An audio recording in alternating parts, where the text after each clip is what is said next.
নমস্কার বন্ধুরা, secret destination চ্যানেলে আমি পূজা জানাচ্ছি আপনাদের সকলকে আরও একটি নতুন ভিডিওয় স্বাগত। কেমন আছেন আপনারা সবাই? আশা করি ভালো আছেন, সুস্থ আছেন। যেহেতু শীত পড়ে গেছে আর আমরাও এরকম একটা ছুটির দিনে বেরিয়ে পড়েছি কলকাতার অন্যতম দ্রষ্টব্য স্থান আলিপুর চিড়িয়াখানা ঘুরে দেখতে। আলিপুর চিড়িয়াখানা কিভাবে আসবেন, প্রবেশ মূল্যই বা কত, খাবার নিয়ে আসা যাবে কি, এরকম খুঁটিনাটি তথ্য নিয়ে আজকের এই ভিডিওটি।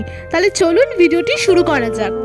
কলকাতা থেকে আপনারা 230 বা 227 এছাড়াও প্রচুর বাস যায় যেটি করে আপনারা আলিপুর চিড়িয়াখানায় আসতে পারেন।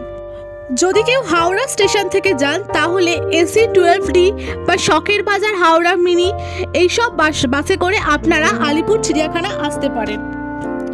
এই চিড়িয়াখানায় প্রবেশ মূল্য জনপ্রতি 50 টাকা। আপনারা এই চিড়িয়াখানার এন্ট্রি টিকিট অনলাইনেও কাটতে পারেন বা এখানে এসে অফলাইনেও কাটতে পারেন। এছাড়াও এই চিড়িয়াখানা বৃহস্পতিবার সম্পূর্ণভাবে বন্ধ থাকে। তবে যদি আপনারা 15ই ডিসেম্বর থেকে 31শে জানুয়ারির মধ্যে ভিজিট করেন তাহলে প্রতিদিনই চিড়িয়াখানা খোলা থাকবে। চিড়িয়াখানা খোলার সময় সকাল 10টা থেকে বিকেল 5টা পর্যন্ত খোলা থাকে। এই চিড়িয়াখানায় আপনারা খাবার নিয়ে প্রবেশ করতে পারবেন, তবে আপনাদের আনা খাবার কোনো পশু বা পাখিকে দেওয়া যাবে না। যদি আপনারা এটা দেন তাহলে জরিমানা হতে পারে। চিড়িয়াখানায় আপনারা অনেক রকমের পাখি এবং বিভিন্ন প্রজাতির পশু এবং পাখিকে দেখতে পারবেন। আমরা সেই দিন কি পশু পাখি দেখেছিলাম সেটি দেখে নিন।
এই বছর চিড়িয়াখানার 150 বছর পূর্ণ হওয়ার সুবাদে এই বছর ওনাদের নতুন সংযোজন ছিল খাঁচার বাইরে পাখি, খাঁচার ভিতরে মানুষ, যেটি আপনারা দেখতে ভুলবেন না।